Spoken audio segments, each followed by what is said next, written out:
Bom, cuidado com o cristianismo ateu.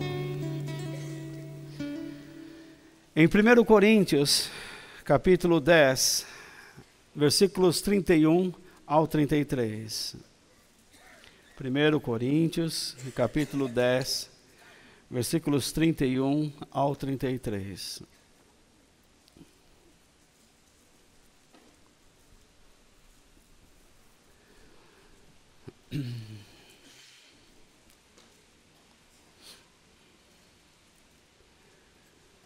Vocês acharam?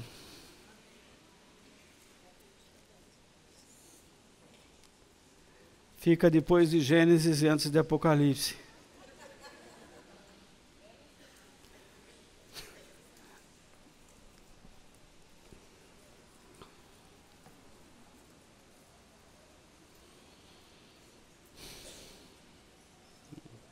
Vamos ler? Portanto, quando vocês comem, ou bebem, ou fazem qualquer outra coisa, façam tudo para a glória de Deus. Vivam de tal maneira que não prejudiquem os judeus, nem os não-judeus, nem a igreja de Deus. Façam como eu. Procuro agradar a todos em tudo o que faço, não pensando no meu próprio bem, mas no bem de todos, a fim de que eles possam ser salvos. Quando você olha para estas palavras de Paulo, você percebe que ele está tentando negar o seu eu, seu egoísmo, seu orgulho pessoal, em favor de pessoas a fim de não prejudicá-las, e depois eu vou explicar isso melhor. E ele pede que nós vivamos dessa maneira, negando o antagonismo do nosso egoísmo em relação à fé cristã. Quando Paulo diz essas palavras, ele inicia com esta palavra portanto, que significa que ele está concluindo um assunto dentro de um contexto. E o que ele fala, lá no versículos 23 ao 30, que nós não precisamos ler, depois vocês podem ler. Paulo, ele explica sobre um problema que existia dentro da igreja cristã naqueles dias. As pessoas iam no açougue comprar carne para fazer em casa, e muitas daquelas carnes haviam sido oferecidas a ídolos pagãos.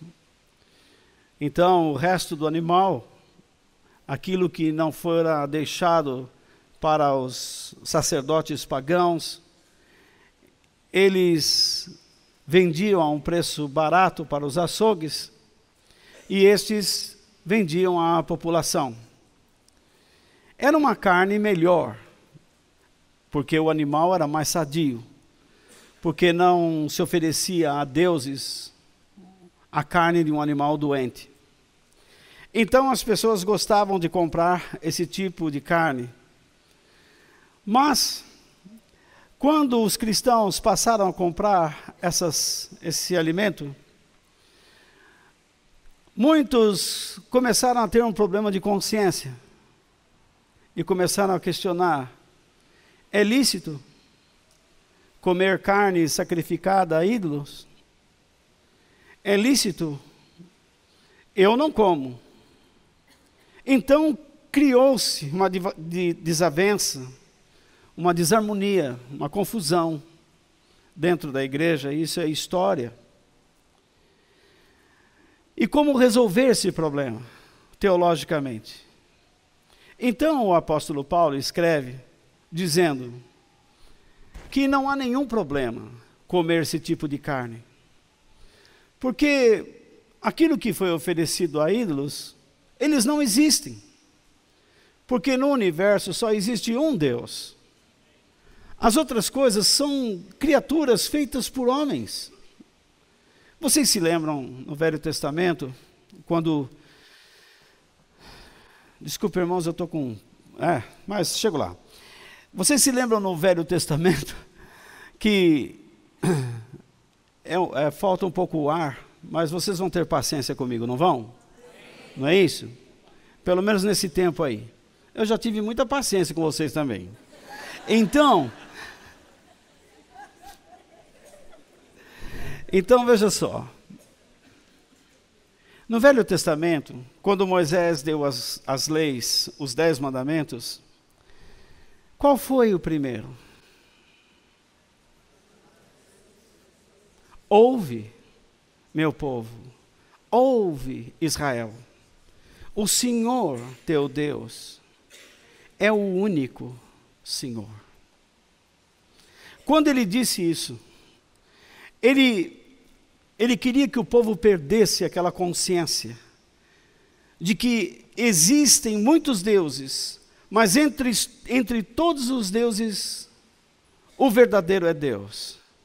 O que Deus estava dizendo é o seguinte: eu não quero que vocês pensem que existem muitos deuses, porque não existe. Tudo não passa de fantasia. O único Deus que existe sou eu. Então o apóstolo Paulo, como bom judeu, e agora cristão, ele se apoia sobre essa verdade. E ele diz, o que tem? Se tem uma fonte d'água no pé de um ídolo pagão, e você está morrendo de sede, e você não vai tomar aquela água, você prefere morrer de sede do que beber aquela água, só porque construíram um ídolo pagão em cima de uma fonte? Ele diz, mas o problema maior está na consciência das pessoas, porque eles criam suas crenças, ainda que Deus não tenha ensinado dessa maneira, eles criam suas crenças. Nós estamos dentro da igreja em pleno século 21, com inúmeras crenças absurdas. Homens de Deus querendo trazer alguma resposta para aliviar o sofrimento de pessoas, criam crenças que nos amarram mais e nos fazem parecer a crianças, porque escolhemos uma rota, um caminho de regrinhas. E vivemos como se Deus tivesse falado, quando Ele não falou. Então, Paulo diz, não tem problema nenhum vocês comerem esse tipo de coisa. Mas, dentro da igreja existem pessoas fracas. Então, quando vocês estiverem numa mesa e for oferecido carne, ele diz isso, não perguntem sobre a procedência, simplesmente comam.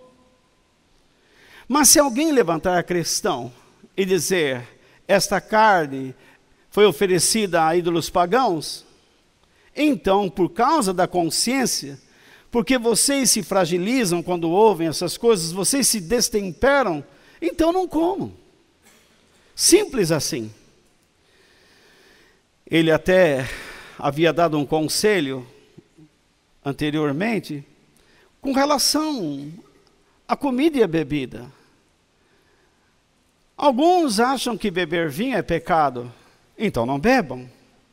Outros acham que podem beber vinho, então bebam. No entanto, Paulo diz, não se embriague. O pecado está na embriaguez. Se ele tira o seu bom senso, você comete um grande pecado.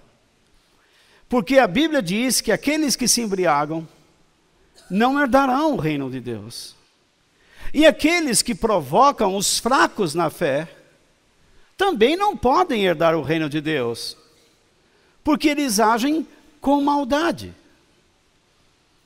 Nós temos muitas pessoas dentro da igreja que são fracas na fé. Alguns acreditam que irão para o céu porque não rapam ou raspam os pelos das pernas. E imagine a suadeira que deve ser.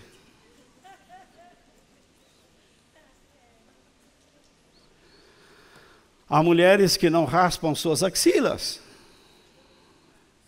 E às vezes, quando usam camisa curta, o pelo sai para fora aqui.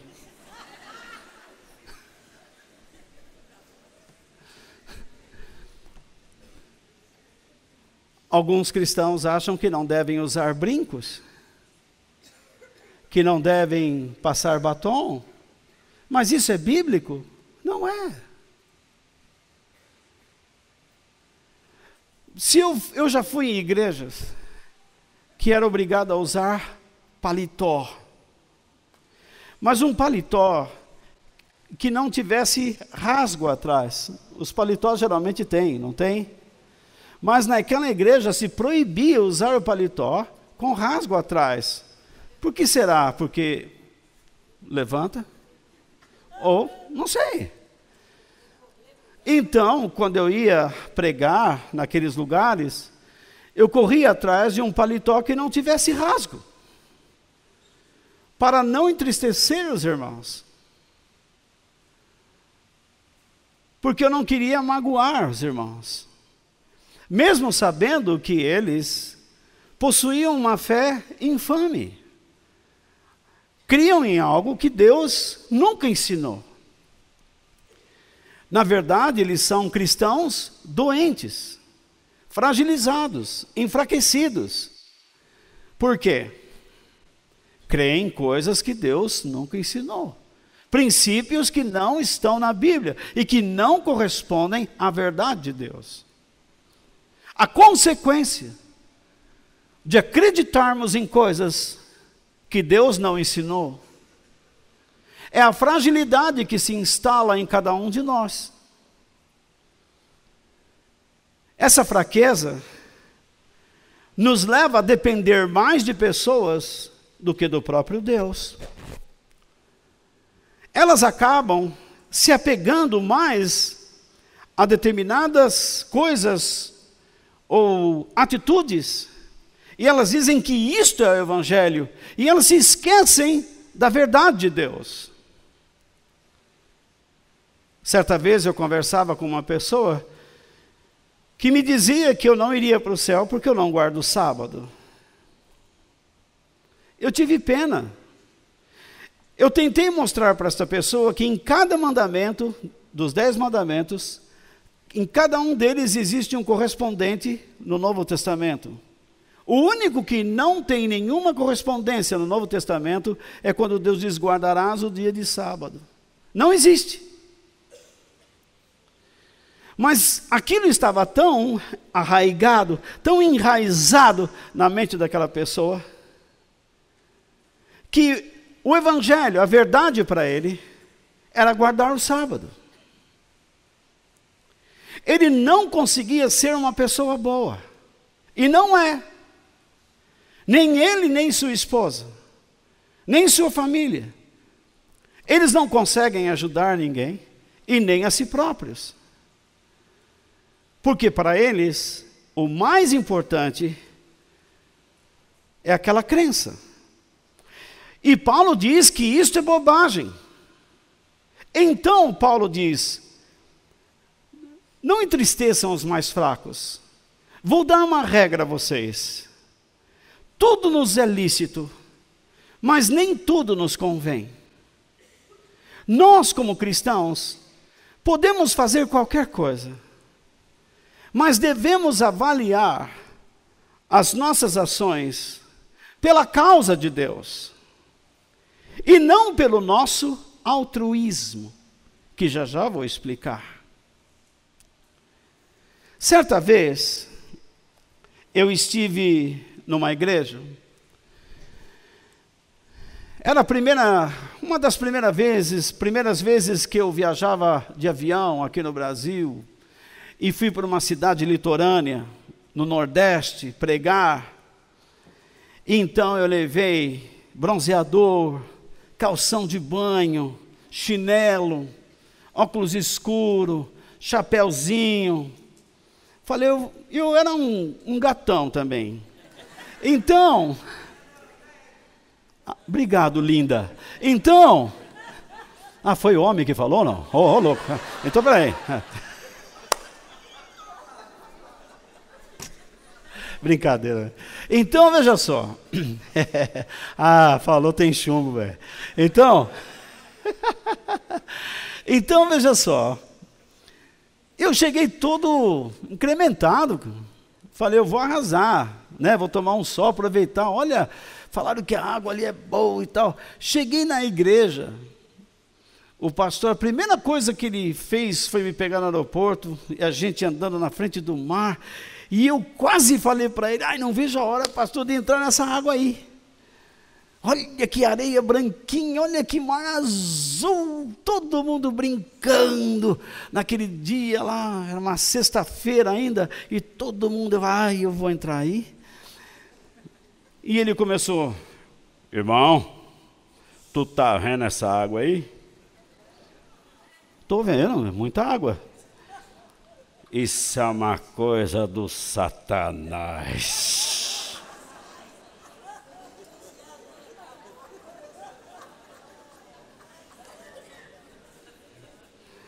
Aí eu fiquei pensando. Eu falei, mas como assim do Satanás? Não foi Deus que criou? Deus criou, mas o diabo roubou. Roubou para colocar os infelizes dos fiéis lá.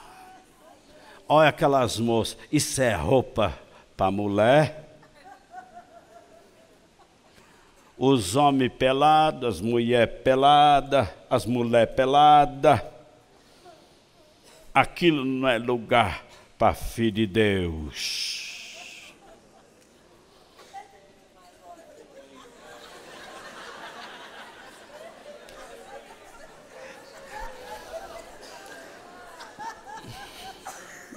Eu me senti dentro de um terminal de imigração,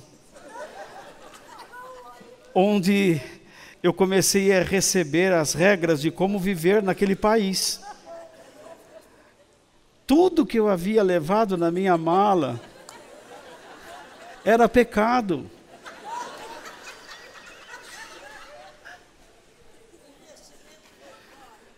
Para dizer a verdade, eu não acredito nisso.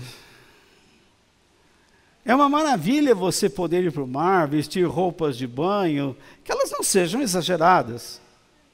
Mas como é maravilhoso você poder entrar na água, brincar com a família, os amigos, curtir um dia de mar, não é? Maravilhoso, principalmente no Nordeste, aquela água quente, aquele céu azul, aquela brisa do fim da tarde, aquela areia quente, aquele sol que te morena. Que aqui em Santos, você vê o cara quando vem de Santos, ele vem que nem uma bala tutti-frutti, né?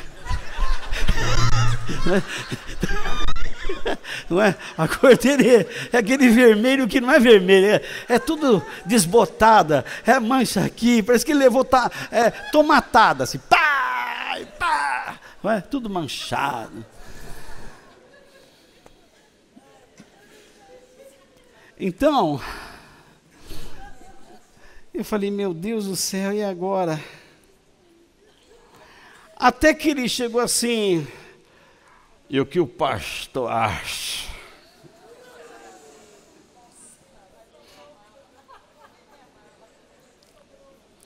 Sabe qual foi a minha resposta? Eu disse para ele, o pastor da igreja ensina assim os irmãos, então eles têm que crer dessa maneira, quem fica na igreja, né? E o irmão Crê nisso? Amém. Estamos juntos. Eu não queria voltar para São Paulo.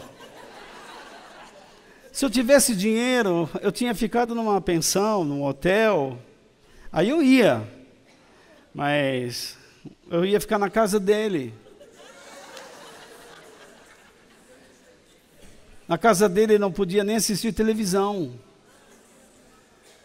Eu disse, gente, eu não sei agora o que eu vou pregar aqui, ué. Bom,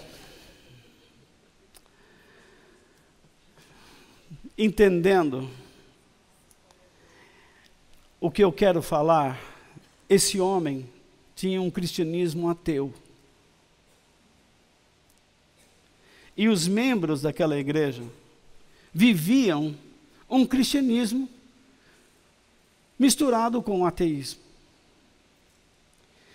E o pior de tudo é que a minha resposta a ele também foi um cristianismo ateizado. Eu agi como um ateu. Por quê? Porque eu não quis criar um problema. Até aí, está certo, não é o que Paulo diz? É o que Paulo diz. Eu percebi que ele era uma pessoa doente na fé. Ele não era uma pessoa sadia na fé. Na verdade, os seus ensinamentos tornavam as pessoas cada vez mais meninos, crianças. Tiravam a oportunidade deles pensarem, escolherem, tomarem decisões, tendo Deus como pai, como orientador. Na verdade, o ensino dele fazia com que as pessoas deixassem a Bíblia de lado e acreditassem em algumas frases de efeito, chegando ao ponto, ao limiar do misticismo, onde nós deixamos a realidade e entramos em coisas quase que metafísicas. Entramos num paralelo. Não é um caminho. É um caminho paralelo que de vez em quando resvala no caminho da verdade, mas segue a sua própria trajetória. E é assim a fé de muitos. A fé de muitos. E a fé de muitos não cheira bem. Então, isso me apavora. Eu não gosto de um cristianismo assim. Eu não gosto que pessoas fiquem bitoladas, amarradas a determinados comportamentos, acreditando ser aquilo a verdade, quando não é. Mas por que eu disse que a minha atitude não glorificou a Deus? Pois Paulo diz, quer vocês comam ou bebam, façam tudo para a glória de Deus. Porque eu não fui verdadeiro. Não que eu devesse responder a ele, olha pastor, eu não creio como o senhor. Esse seria o pior dos caminhos. Eu teria que dizer, pastor, respeito sua crença, sua opinião, estou aqui disposto a estar com o irmão, para o que der e vier. Mas eu esqueci de trazer para o nosso meio, para o nosso convívio ali, a presença de Deus. A única coisa que eu trouxe foi minha acomodação pessoal. Não vou criar problemas, assim eu me livro de dores, eu me livro de contestações, eu me livro de alguma rejeição, eu me livro de algum olhar mais traiçoeiro, mais vingador. Eu fico na minha e deixo na dele. Essa é a postura de um ateu. Essa é a postura do altruísmo. Eu poderia ter negado, como neguei, meu egoísmo, meu ego, minhas crenças. Mas o que eu ganhei? Eu não ganhei nada. Assim é todo aquele que tenta, que diz que vive para Deus, mas nas suas crenças vive para si mesmo. Ele faz certas coisas dentro da igreja e fora da igreja que prejudica as pessoas e dificulta a salvação deles. Se você, mulher, fica em silêncio quando o seu marido grita, por que fica? Porque você leu simplesmente na Bíblia, mulher, aprende em silêncio? Mas às vezes na Bíblia está escrito que a mulher deve falar.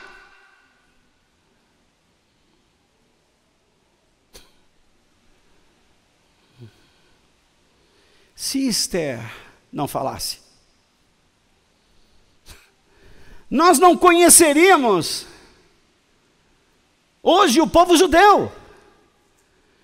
Não existiria Israel na terra. Nós ouvimos que não pode existir comunhão entre luz e trevas. Pois é isso que nós temos que seguir. Mas às vezes Deus une. Por que não voltar no livro de Esther?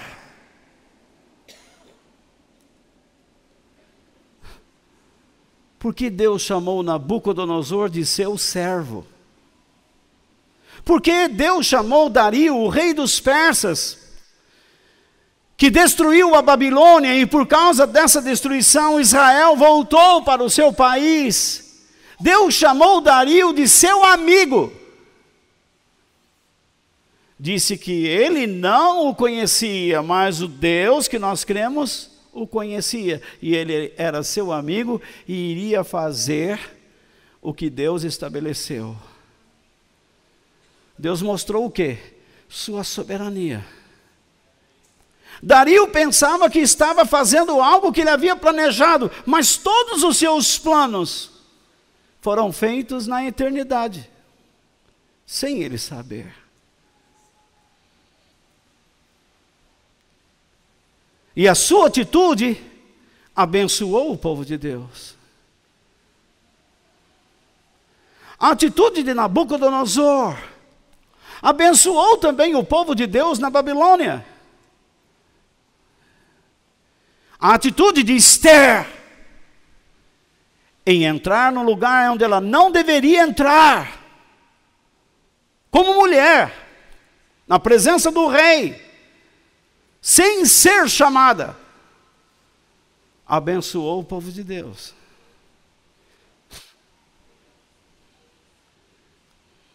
Você tem que tomar cuidado com suas crenças, viu? Você não pode ser taxativo em algumas coisas, sem ler a Bíblia. Cuidado com alguns autores que, para forçar seus pensamentos, para provar seus pensamentos, retalham a Bíblia, extraem de lá pensamentos, versos, para fortalecer os seus, e retiram do contexto. Nós não somos livres para pensar assim. Nós somos chamados para glorificar a Deus, para vivermos para a glória de Deus. E nós não estamos aqui com um livro de regras na mão.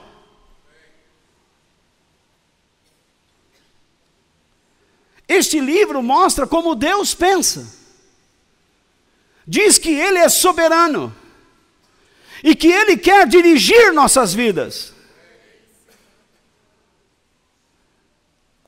Portanto, que nós tomemos cuidado.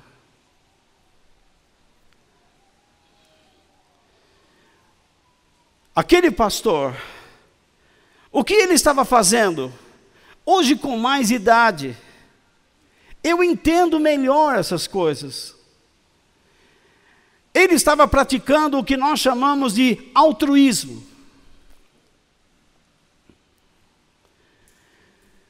Ele queria que as pessoas negassem o egoísmo,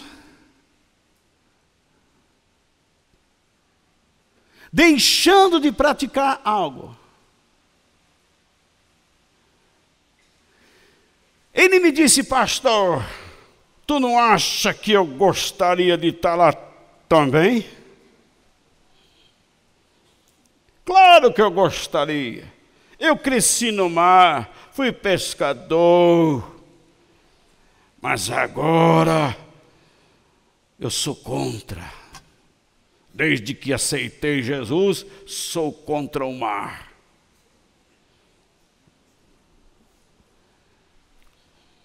Ele estava negando o seu egoísmo, o seu ego, ou não? Ele não disse que gostaria de estar lá?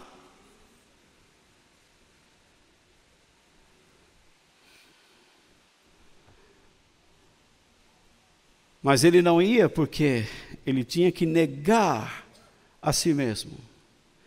E ele se satisfazia com a sua negação.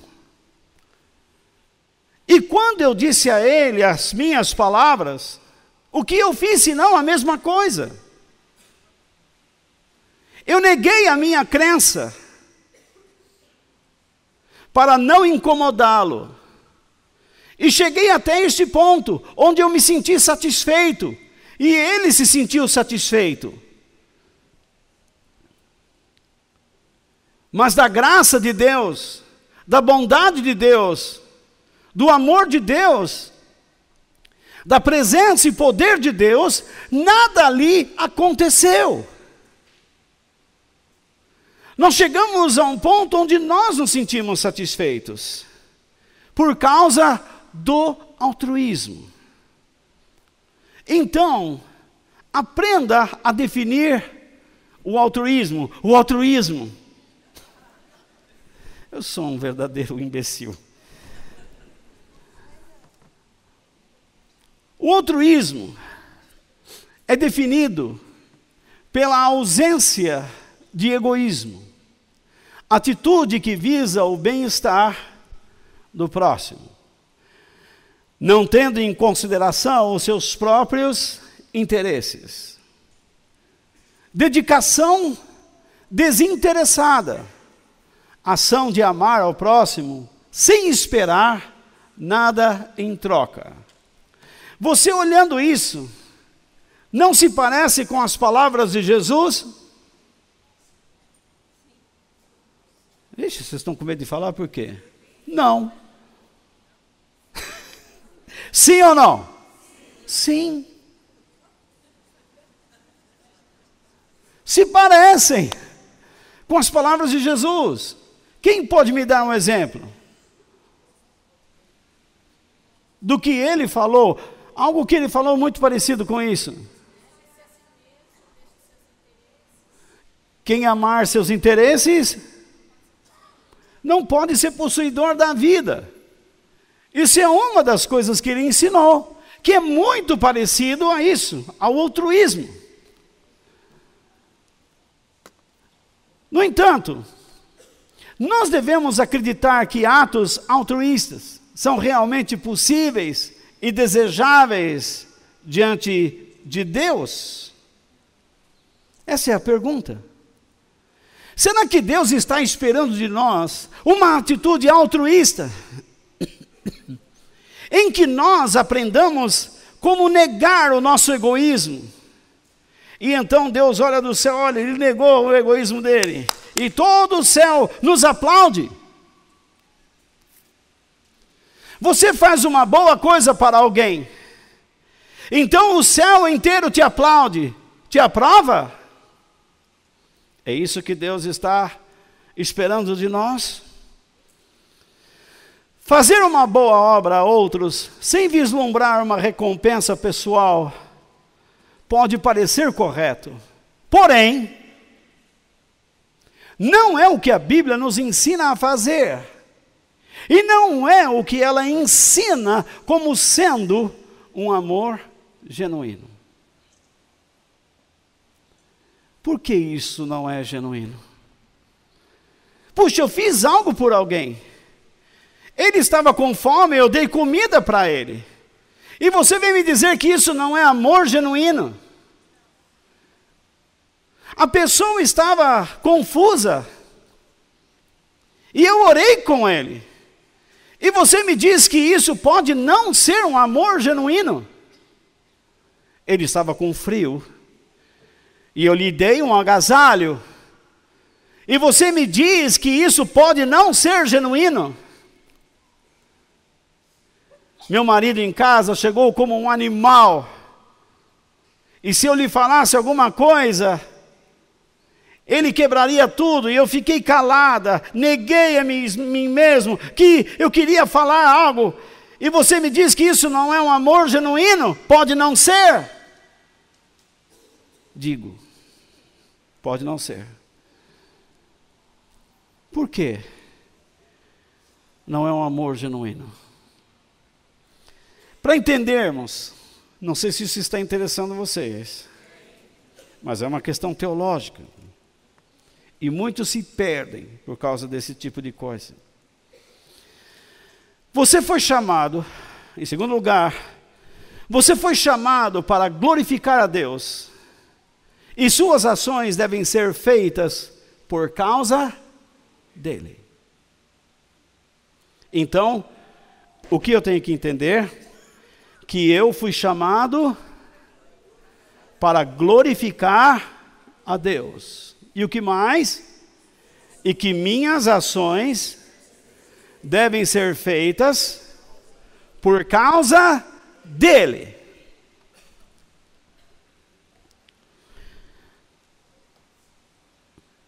Eu quero dizer para vocês sobre a importância de entendermos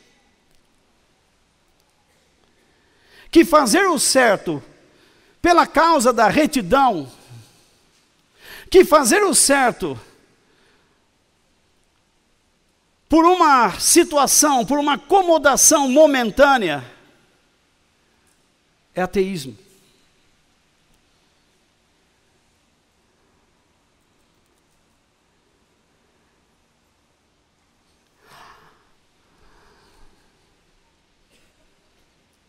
Nós lemos na Bíblia: filhos, amem seus pais, honrem seus pais. Até que ponto?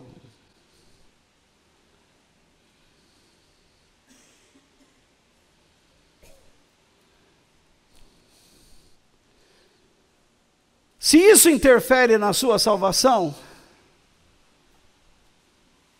até que ponto você tem que ser obediente? Muitas mulheres dizem para mim: eu deixei de ir à igreja para salvar a minha casa. No fim, ela se perdeu.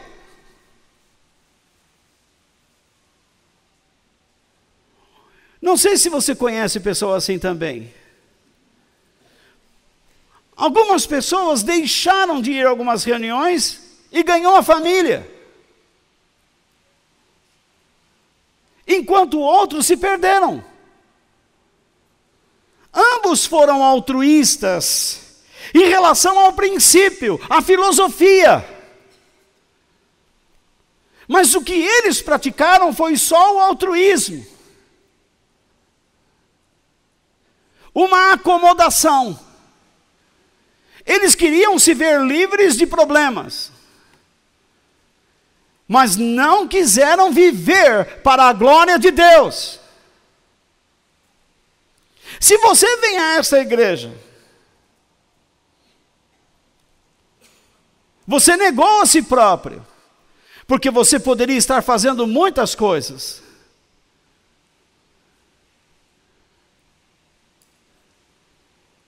Mas você não está esperando algo dos céus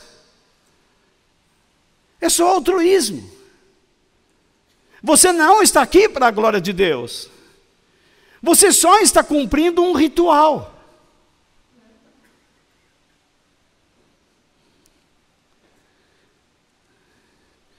Então, as pessoas não devem fazer o que pensam ser certo, por causa do que pensam ser correto,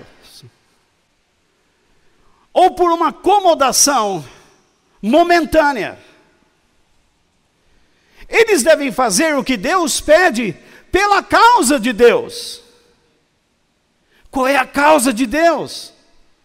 A salvação de pessoas. É o que Paulo diz aqui, vou mostrar para vocês. O que adianta vocês, maridos e mulheres, procurarem um conselheiro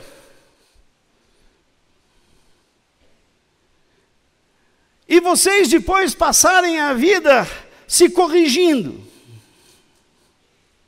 O que vocês estão fazendo? Senão altruísmo, mesmo usando a Bíblia.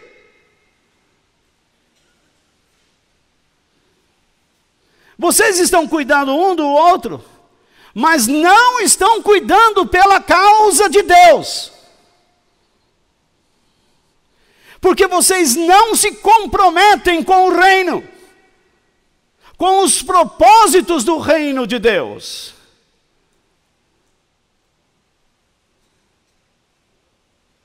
Vocês vivem a vida inteira tentando se acertar, eliminando as farpas, se corrigindo,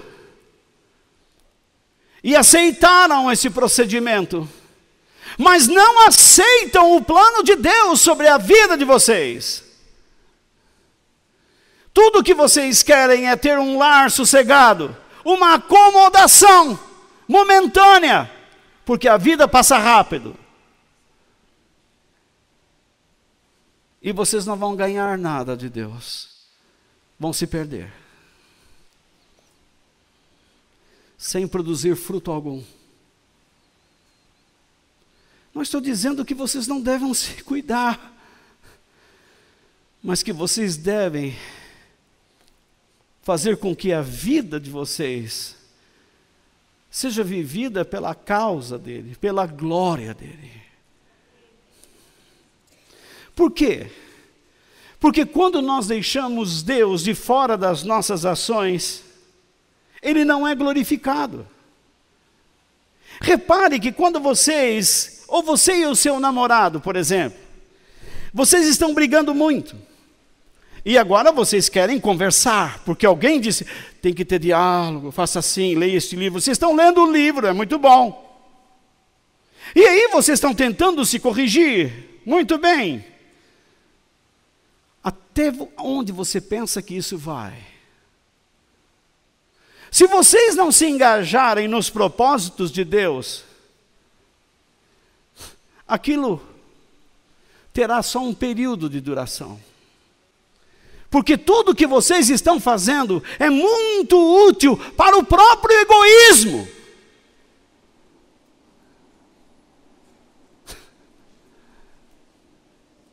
Porque vocês não estão sendo capazes de viver para a glória de Deus, para os planos de Deus.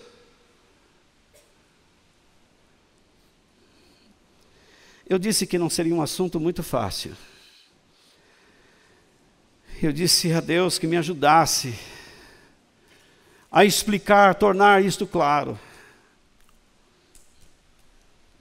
Todo cristão deveria fazer o que é certo por apreciar a Deus, por ter prazer nele. Porque o altruísmo é um modo filosófico de vida que visa uma preocupação com o outro, uma atitude educada, que procura evitar o quê? Ações desfavoráveis do egoísmo.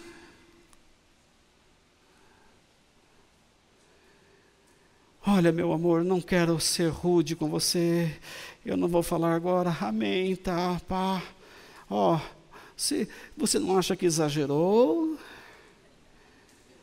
Se você acha que exagerei, que bom. E nós pensamos que são dois anjinhos se abraçando. Mas na verdade são dois egoístas.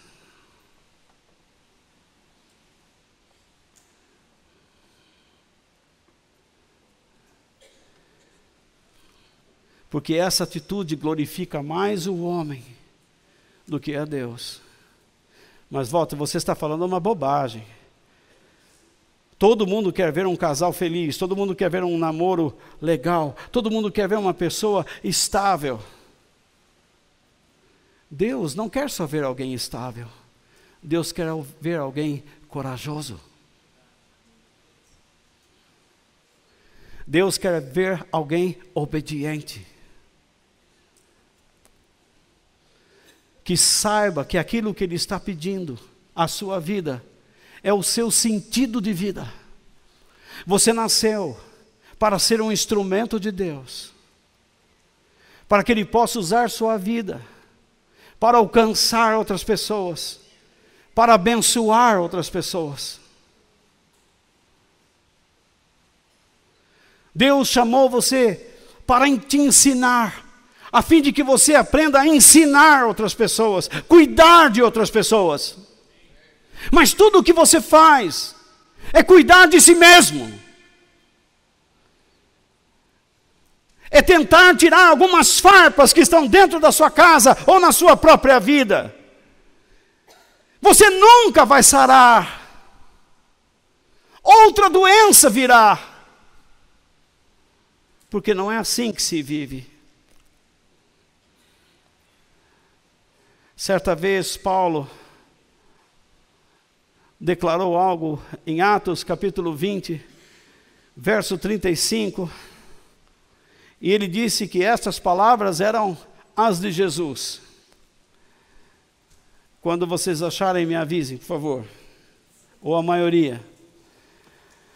Se você não conseguir achar agora, olha na Bíblia de alguém aí que é mais rápido que você e está tudo certo. O que disse lá? Lembrem das palavras do Senhor Jesus. Atos 20, 35.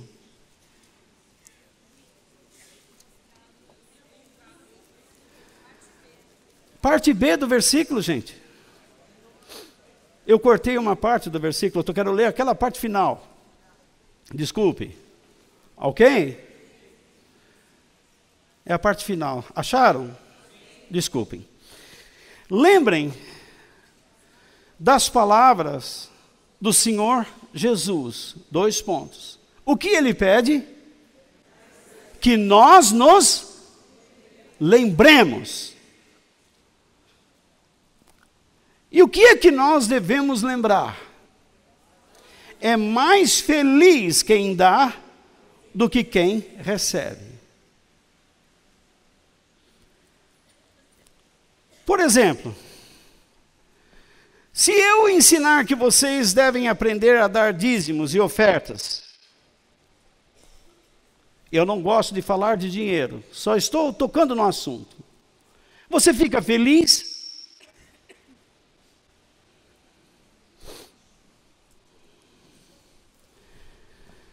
Quando você pega o seu dízimo e dá a Deus, entrega a Deus, você se sente feliz?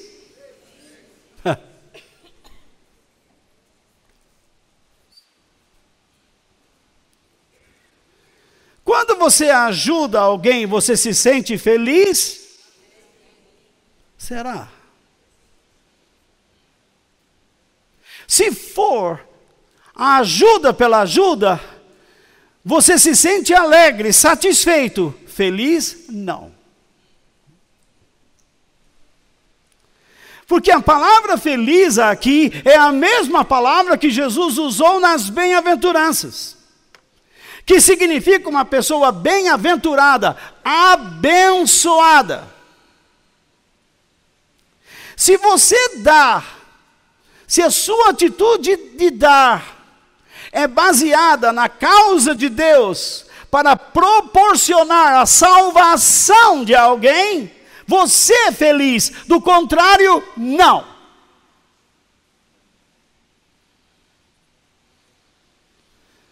Se você vai debaixo do viaduto e dar sopa para as pessoas matarem a fome, é uma atitude digna, que todo ser humano deve fazer.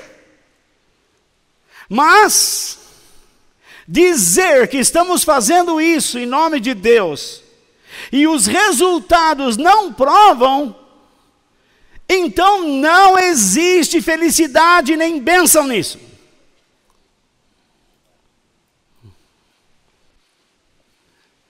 Só existe propaganda, satisfação pessoal. Se você dá ao seu cônjuge o que você chama de perdão, ou um anistício,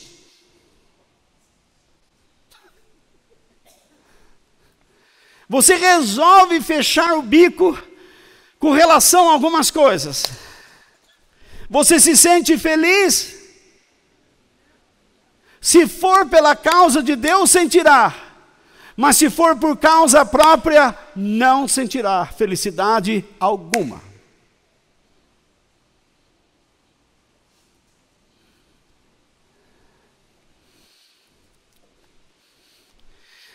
Se você quer salvar o seu casamento e adota determinadas atitudes, e então agora você tem o marido, ou a mulher, ou o seu cônjuge do seu lado, então você é feliz? Não. Porque tudo como antes no quartel de Abrantes. Mas se você tomou atitudes pela causa de Deus, pelos planos de Deus, a felicidade entrará no seu coração, que é a bênção de Deus.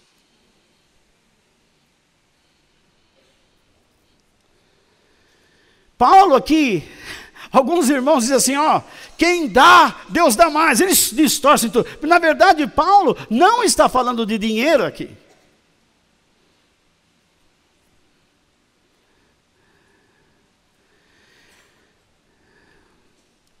Ele está dizendo que a pessoa que dá segundo a causa de Deus se torna uma pessoa mais feliz do que aquele que está recebendo dele.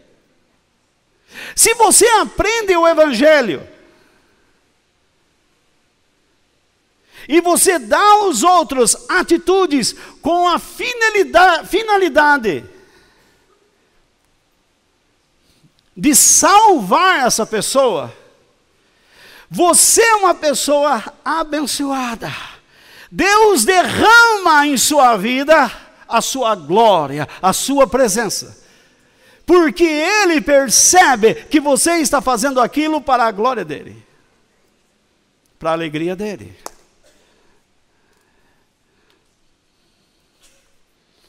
Então não é um conjunto de regrinhas que resolve o nosso problema. Israel, eu vou dar 10 mandamentos a vocês, mas escutem rapidamente. O Senhor é o único Deus. Se vocês não viverem para Ele, vocês podem cumprir esses mandamentos altruisticamente. E vocês não receberão nada de mim.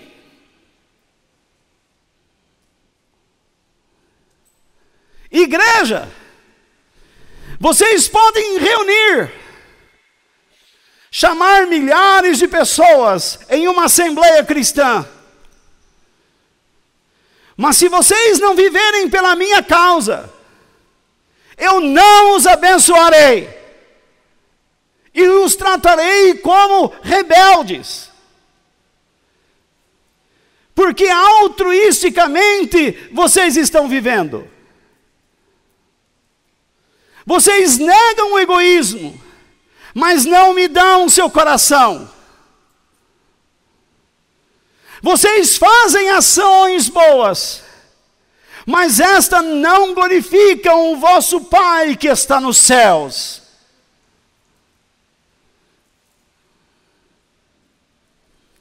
Suas ações glorificam mais a si próprios do que a Deus.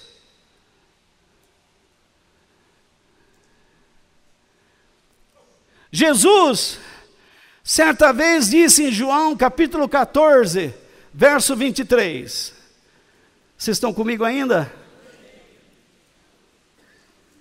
Verdade? É uma chumbada, né? Aí já vou ouvir, está me perseguindo. Meu irmãozinho querido, não estou perseguindo você não. Eu estou perseguindo aquele diabo que te atenta, tentando desmascará-lo na sua vida. Olha o que Deus diz. Acharam? Esse é o versículo inteiro, tá? A pessoa que me ama, faz o quê? Obedecerá o quê? A minha mensagem. E não as suas ideias.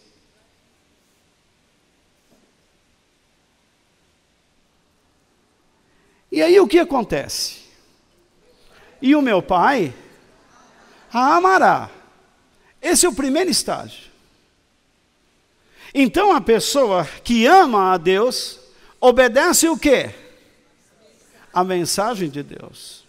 E o Pai a amará. Mas não para aí. E o meu Pai e eu viremos viver com ela. Isso não se parece com uma recompensa?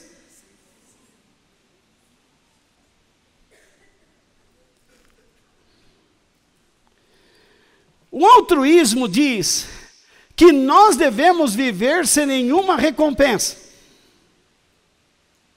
Mas o cristianismo diz que nós devemos viver esperando sempre uma recompensa.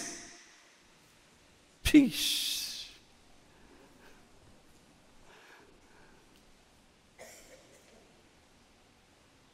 Qual é a recompensa aí?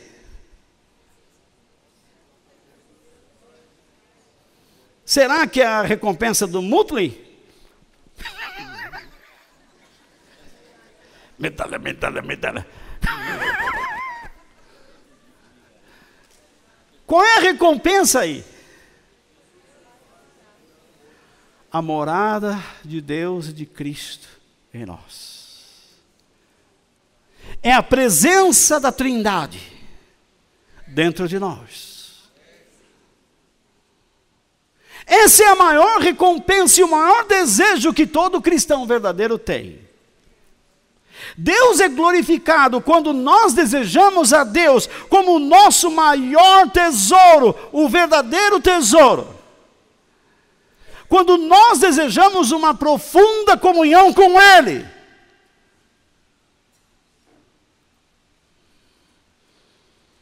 Porque isso é que nos torna mais felizes, abençoados, do que qualquer outra pessoa, segundo a palavra de Deus. Quando eu dou a minha vida a Deus, eu sou feliz. Quando eu obedeço a Deus, eu sou feliz.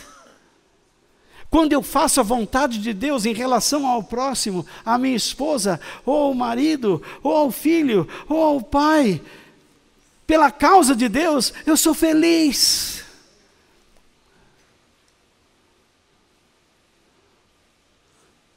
Mas quando você compra um presente e dá para sua esposa porque ela está bronqueada e você diz assim, eu te amo, meu bem, aqui é o que você sempre quis. Ai, obrigada. Ui. Isso é altruísmo.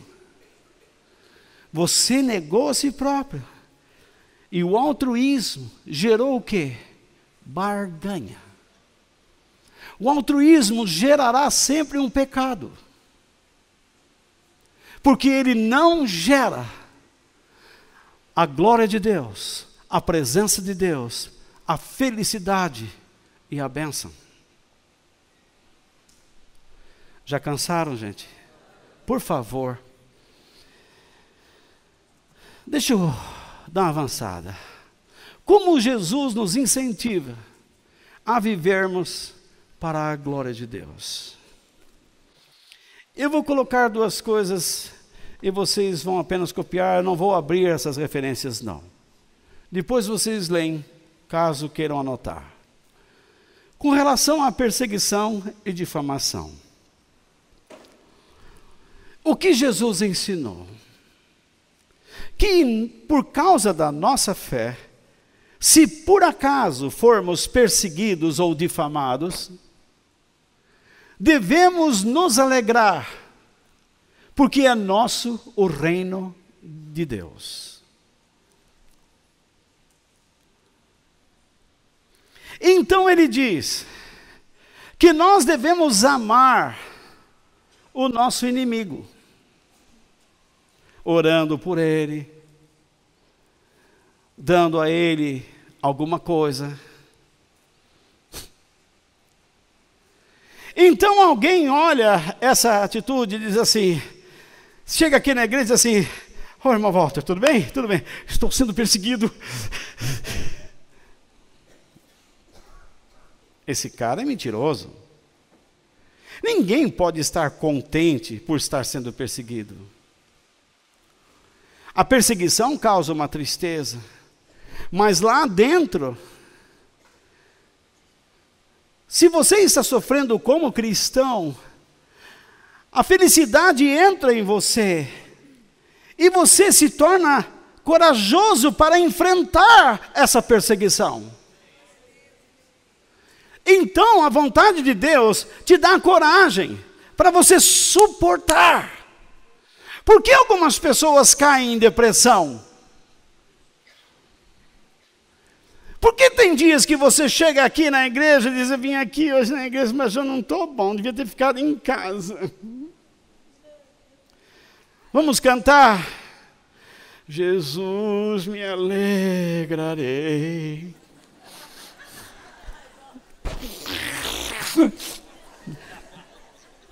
Jesus, me alegrarei.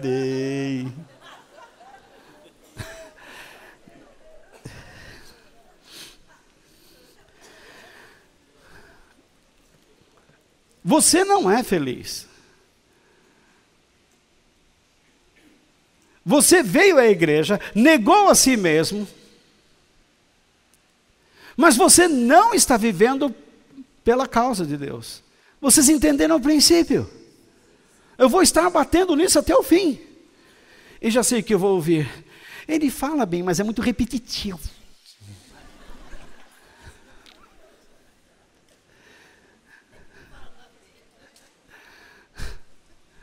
Ele é comunicativo, mas é muito repetitivo. Mas se eu não repetir, você não entende. Então, as pessoas estão, mas não estão. Você vai até um ponto, mas não é feliz. A tristeza te domina. Então você diz, eu vou fazer alguma coisa na igreja. Você vai fazer. Você pratica o altruísmo. Você deixa alguma coisa. Você vai se esforçar para fazer algo. Mas o seu altruísmo gera o quê? Barganha. E depois, domínio. Você começa a dizer, isso aqui é meu. Se alguém surge fazendo a mesma coisa que você faz, você tem antipatia, você tem medo dessa pessoa. Você começa a encontrar 1 milhão de defeitos nessa pessoa. É isso que o altruísmo fez. O altruísmo é um meio para nos dizer, é um modo filosófico, mundano, satânico, para nos dizer que podemos ser bons sem obedecermos a Deus. E o mundo está errado.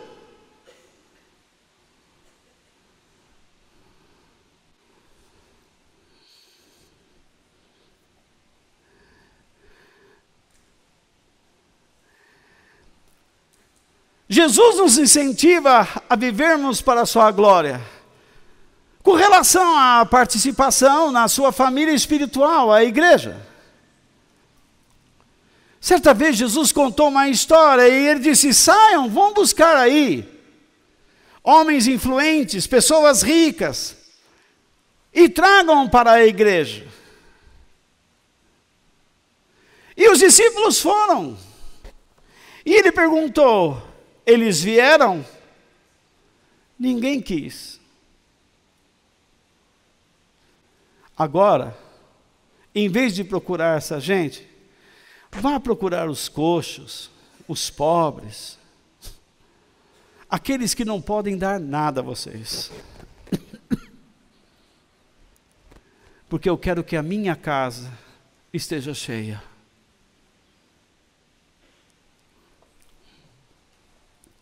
Muitos líderes anseiam por pessoas influentes da sociedade. E eles se entorpecem com a droga, que lhes dá vislumbres de uma vida gloriosa, dizendo, olha quem frequenta a minha igreja, olha quem está aqui. Coloca no púlpito várias cadeiras. Ele nem sabe se essa pessoa realmente é fiel a Deus, mas coloca ali para sentar pessoas, jogador de futebol, artista e fulano, e o povo olha, olha quem está lá, olha quem está lá. O Lima Duarte. Já não está enxergando mais. Está ali. Olha quem está lá. Vanderlei Luxemburgo. Está devendo para os cassinos em Las Vegas. Olha o Lula.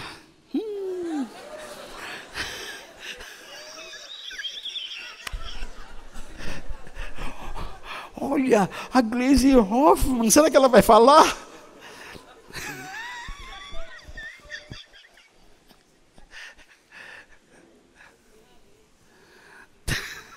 Ela estava tão espiritada, né? Em Brasília, apagaram o fogo da Grace.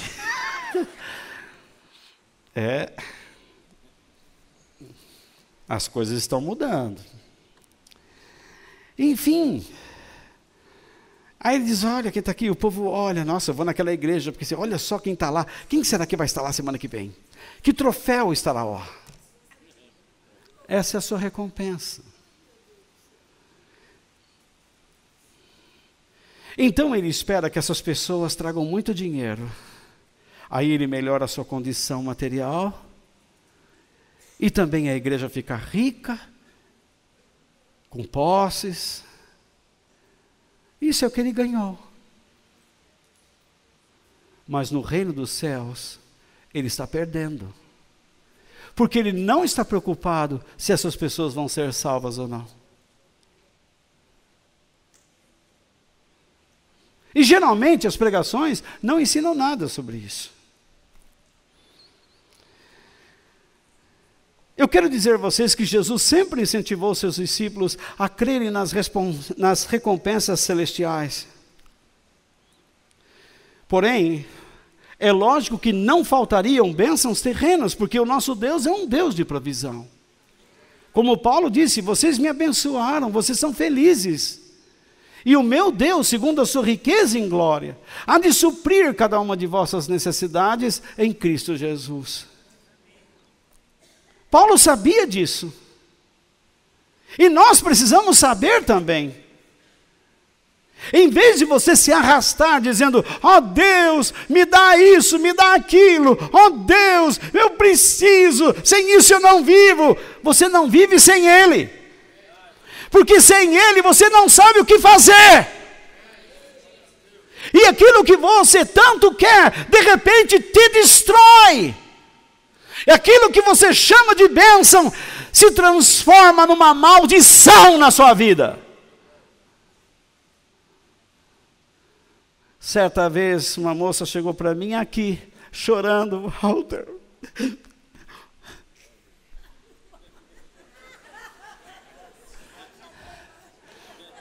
O que foi? No fundo eu já sabia.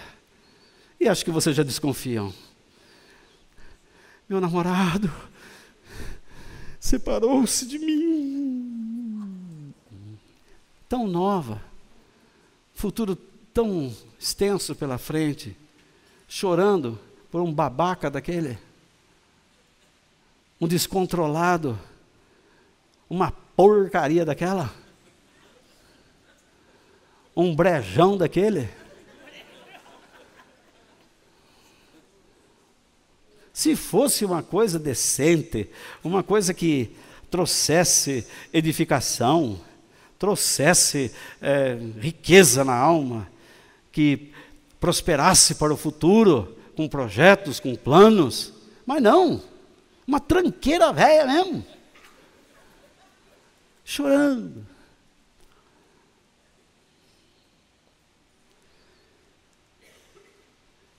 Ela queria porque queria.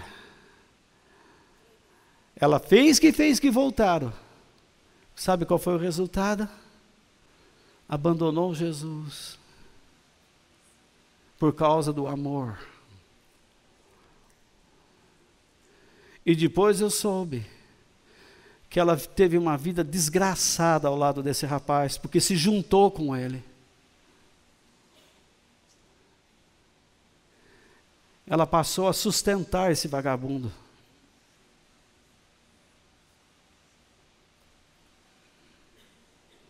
Tanto Deus mostrou, e ela não quis enxergar.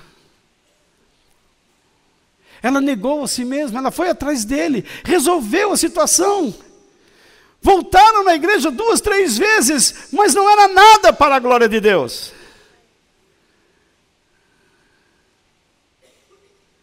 Eles não estavam dispostos a se engajar nos propósitos de Deus, a aprender, a evangelizar, a ensinar e tornar a igreja forte.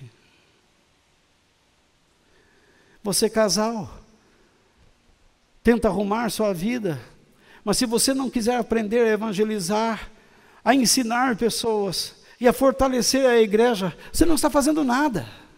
Vocês só estão fazendo por si mesmo e nada para Deus.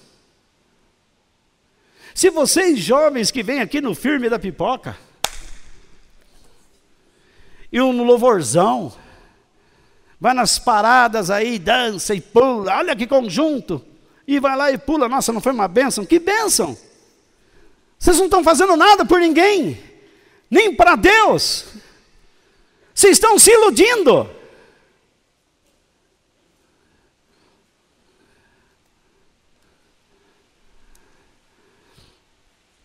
É como um irmão, eu fui chamado para estar na maçonaria. Larga dessa tranqueira, rapaz. Isso é coisa do diabo. Não terás outros deuses diante de mim. Mas foi. Nunca mais sua fé foi a mesma. Desistiu. Aparecia na igreja com ideias mirabolantes, porque começa a estudar bobagem. Descaracteriza o sentido da vida. Porque acreditava que lá receberia alguma coisa, recompensas terrenas. Mas Jesus diz, olha para as recompensas celestiais. Por isso que eu gosto da palavra do salmista, no Salmo 16, verso 11, que diz, tu me mostras o caminho que leva à vida, que leva à vida. A tua presença me enche de alegria. E me traz o quê? Felicidade para sempre. Se você não tem Jesus, você não tem felicidade. Se você não tem Deus e Jesus Cristo vivendo em você, você não tem felicidade. Você pode ter tudo o que quiser, conseguir tudo o que quiser. Você pode ser esperto para alcançar o que quer, mas se não tiver Jesus na sua vida e a presença de Deus, você nunca será e nunca é feliz. Então, fazer a vontade de Deus e demonstrar o seu amor a outros, sem vislumbrar uma recompensa divina, é antibíblico, é ateísta. Isso desonra a Deus. Se não abraçarmos a oferta da recompensa divina, de habitar em nós, nós desprezamos a Deus. Mas se abraçarmos a sua oferta de viver dentro de nós, nós o honramos. E Ele nos abençoa. Fazer a coisa certa, altruisticamente. A única recompensa que você receberá é a sua própria satisfação. E você não será abençoado. Mas fazer a vontade de Deus pela sua causa, você será feliz e abençoado. Portanto, a nossa alegria em fazer o que é bom ao próximo reside no fato de amarmos antes a Deus e de termos prazer nele. Fazer o bem pela causa da retidão desonra a Deus e nunca demonstra o verdadeiro amor. Quando você procura negar a si próprio para não criar problemas, o que você está fazendo se não usando a pessoa para o seu próprio interesse, para dizer o quanto você é bom?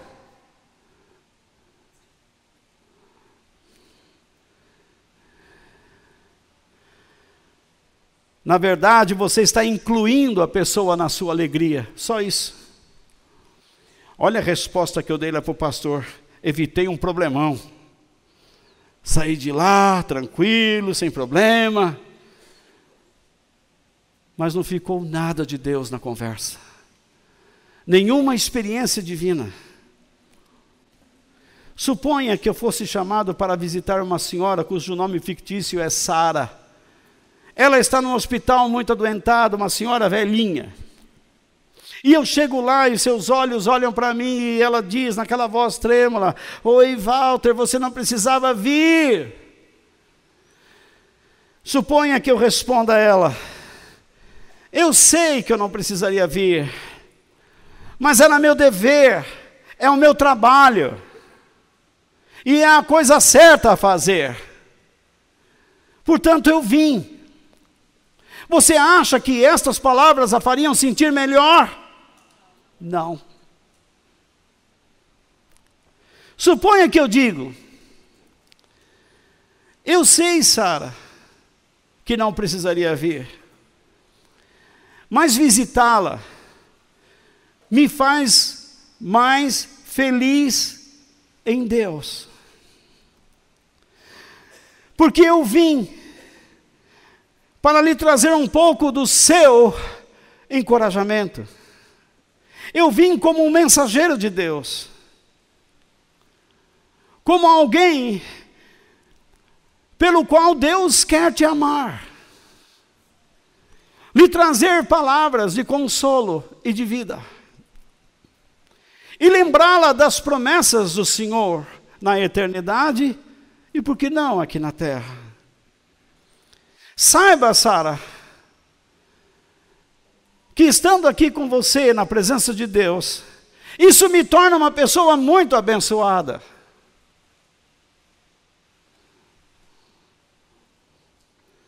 O que acontece comigo?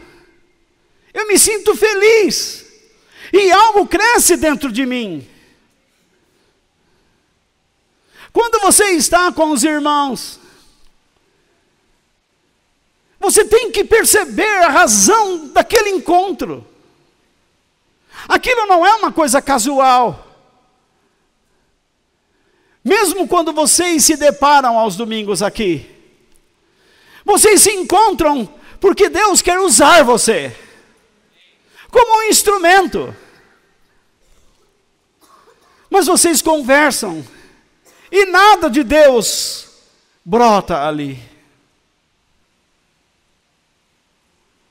Tudo fica um relacionamento social. Vocês namoram e nada de Deus fica ali. Vocês vivem uma vida conjugal sem a presença de Deus.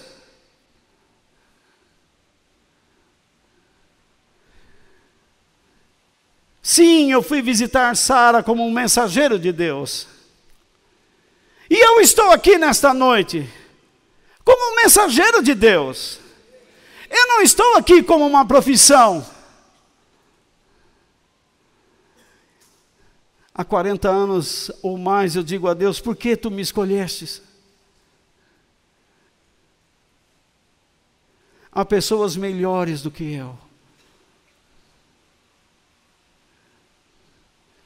Mas se o Senhor me chamou, me ensine a fazer as coisas corretamente. E para levar a salvação a este povo, que o Senhor coloca debaixo do meu ensinamento.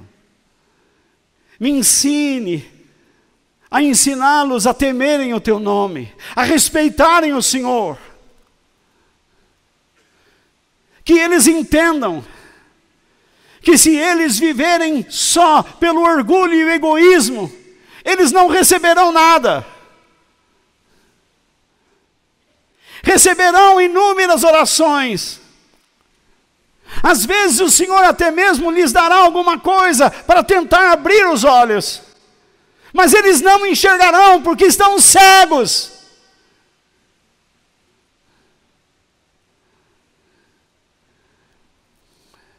Eu não estou aqui porque isso é correto. Eu não estou aqui porque depois de 40 anos é a única coisa que eu sei fazer. E que posso fazer. Com 63 anos, o que eu faria aí fora? Quem me receberia? Então é melhor eu aliviar. É melhor eu não dizer tudo o que a palavra de Deus diz. É melhor eu me garantir. Mas isto eu não vou fazer, porque isto não é o correto pela causa de Deus. Se vocês não me quiserem mais, eu estou fora e pronto. Outro que vem em meu lugar e que assuma tudo isto e faça o que bem entender. Mas se vocês tomarem uma atitude errada, com certeza pagarão por isso.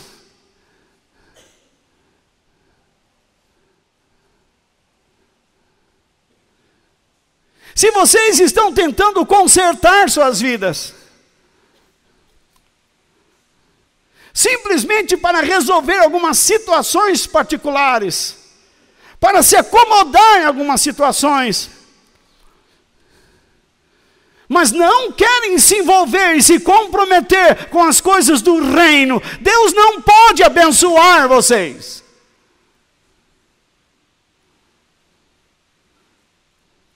Eu disse isso para um professor de faculdade de teologia. Ele disse, eu faço a obra de Deus ensinando alunos a entenderem teologia.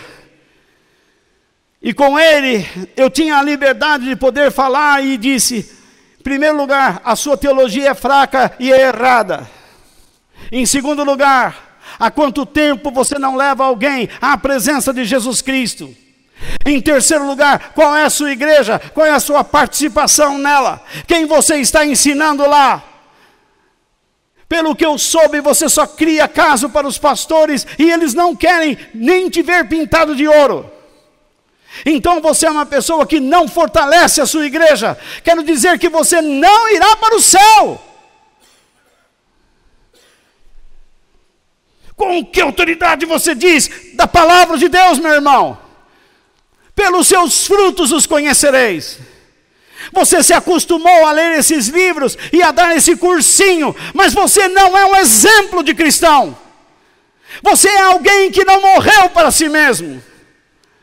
Você deixa tantas coisas. Eu sei que você não recebe nada para ensinar, mas isso massageia o teu orgulho, massageia o teu ego. Você se sente como líder desses alunos. Você os ensina a ser mais atrapalhados do que você. E eu não estou com medo de perder a sua amizade. Mas eu estou diante de você como mensageiro de Deus, para dizer que você se arrependa e volte às primeiras obras, como o Senhor nos ensinou. Ele virou as costas e me deixou sozinho. Depois de 5, 6 anos ele veio. E ele disse: Walter, me ajude. Eu disse: como? Eu estou perdido. Perdi minha família, perdi meus filhos, perdi tudo. Deus me castigou. Lá vem você com castigo. Deus estava provando você até um momento, mas você não mudou. Deus não queria que a sua família fosse embora. Deus não queria que você perdesse tudo, mas você perdeu tudo, porque você continuou no seu erro. Se você tivesse parado em determinado momento, e é assim que acontece com todos nós, se você tivesse parado no momento em que Deus estava tratando com você, tudo iria se resolver, e você iria voltar para os caminhos de Deus. Ele foi altruísta, mas pagou caro por isso, porque ele não agiu pela causa de Deus. Essa igreja pode se reunir aqui altruisticamente. Alguns dizem: por que não ter reunião de manhã? Porque você quer assistir futebol à tarde.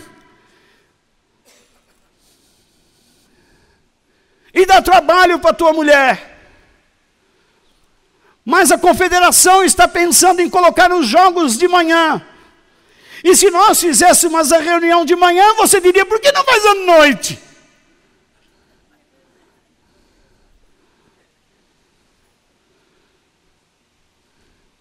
Mesmo assim, você deixa muitas coisas que gostaria de estar fazendo para estar aqui. E talvez você saia sem nada de Deus, porque você não consegue se comprometer com o Senhor. O egoísmo não pode ser vencido pelo próprio egoísmo ou pelo orgulho pessoal.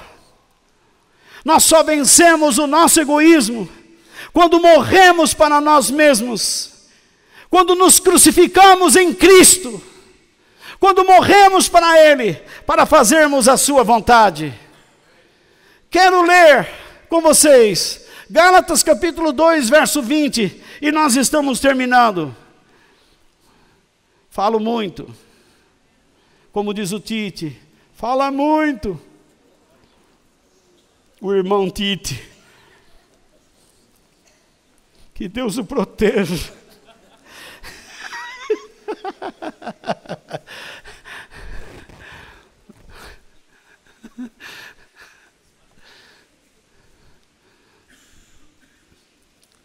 Diz assim: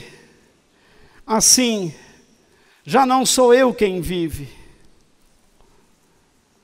Assim, já não sou eu quem vive, mas Cristo é que vive em mim. Mas é Cristo quem vive em mim. E esta vida que vivo agora, eu a vivo pela fé no Filho de Deus, que me amou e se deu a si mesmo por mim. Esse é o objetivo. O altruísta vive para si. Eu vim na igreja, Deus não me dá nada, recompensa, não tem recompensa nenhuma. É lógico que você não quer a presença dEle. Você não quer obedecê-lo. Jesus disse: se você obedecê-lo, eu e meu Pai moraremos nesse camarada. com todo respeito, a palavra camarada, com todo respeito, companheiros, moraremos neste filho.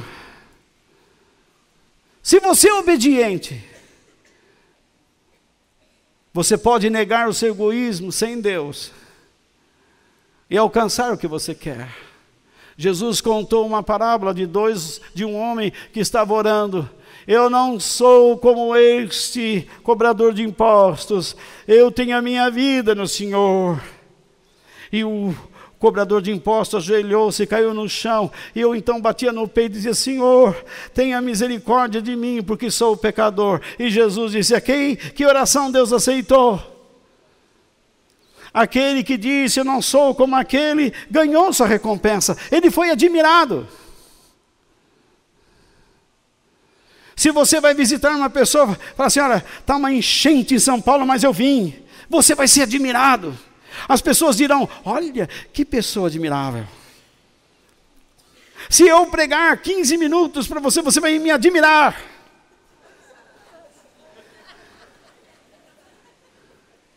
Você entra e sai e diz: mas que pregador.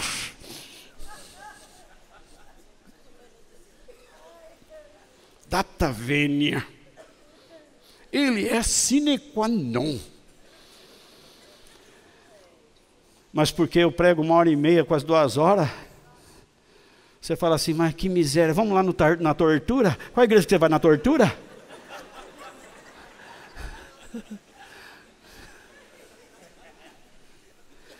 Eu não sou orador, meu irmão.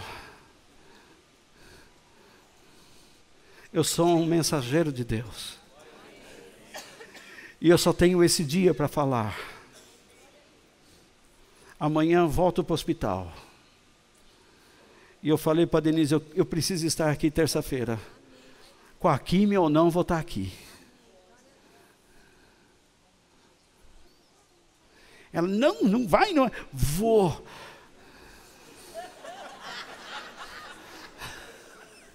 Só se eu não estiver respirando, Denise. Mas você vai me carregar. E eu vou estar lá. Pelo menos uma.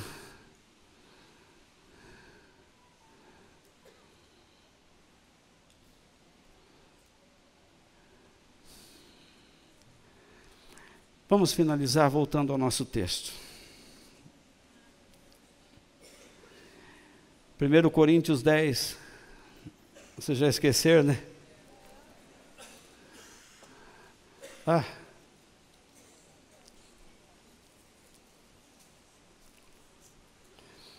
Versículos 31 ao 33.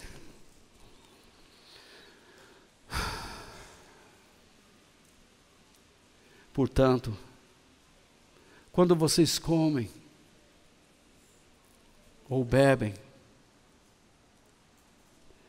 ou fazem qualquer outra coisa, façam tudo para a glória de Deus, para que Ele se manifeste com bondade, poder, justiça e graça, né?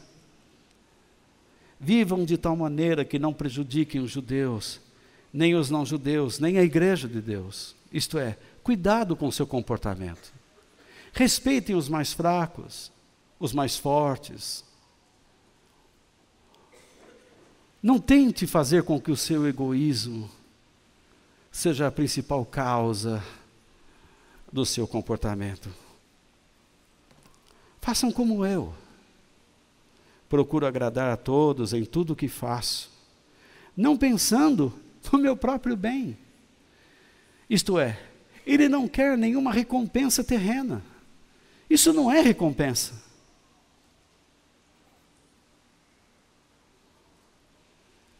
Ah, mulher, como você mudou. Você era chata, proibia eu de tudo, não deixava assistir futebol, só queria ver as suas novelinhas. Agora eu assisto meu futebolzinho. Você não deixava eu conversar com meus amigos, agora eu converso. Você não deixava eu ouvir minhas músicas, agora eu ouço. Isso sim, Agora sim, você é uma mulher mesmo da igreja. E ela diz, na igreja, vai dar o testemunho. Meus irmãos, sabe o que meu marido falou? Que ele reconheceu que eu sou uma mulher da igreja. Enquanto ela está na igreja, ele está lá só com os amigos. A vida inteira. Não está acontecendo nada. Porque ela está buscando uma recompensa terrena. Ela só quer calmaria. Ela não quer a salvação. Por isso que Paulo diz aqui, ó. Procuro agradar a todos em tudo o que faço, não pensando no meu próprio bem, mas no bem de todos, a fim de que eles possam ser salvos. Se você está cuidando do seu casamento, se você está cuidando do seu namoro, se você está cuidando da sua vida, se você está querendo mais dinheiro e acha que negando o seu egoísmo para estar aqui, Deus vai te abençoar, não vai.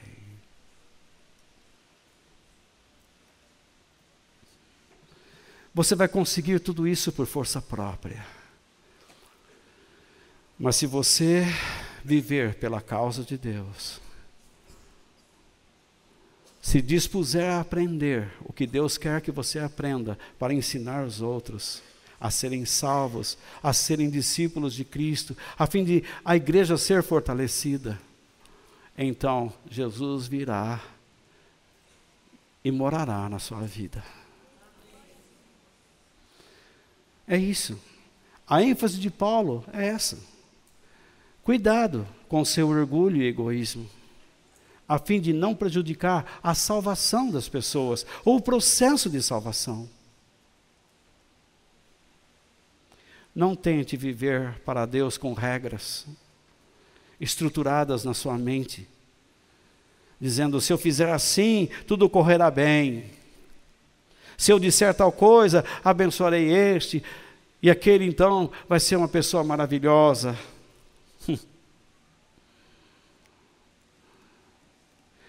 Você precisa ir além das regras e dos métodos. Você precisa entrar no reino e ser uma pessoa submissa a Deus, obediente. Por isso que Jesus ensinou. Portanto, ponha em primeiro lugar na sua vida o reino de Deus e aquilo que Deus quer. E Ele lhes dará todas essas coisas. O quê? O que você precisa nesta terra? Então, façamos tudo pela causa de Deus. Soframos até pela causa dele, como os primeiros cristãos sofreram. Que nós nos alegremos em todas as coisas pela causa de Deus. Que nós vivamos e morramos pela causa de Deus. Eu estou aqui pela causa de Deus, tentando trazer a mensagem de salvação a vocês.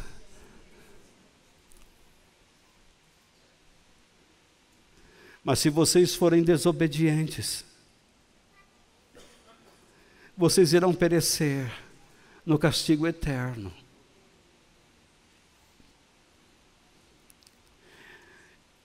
E nunca estarão naquele lugar onde sua presença será sempre constante. Que Deus nos proteja da noção ateísta de fazer o bem por causa da retidão, mas que Ele nos transforme em adoradores verdadeiros, que negam a si mesmos e aos prazeres do pecado, do egoísmo e do orgulho. Que Deus nos abençoe. Amém.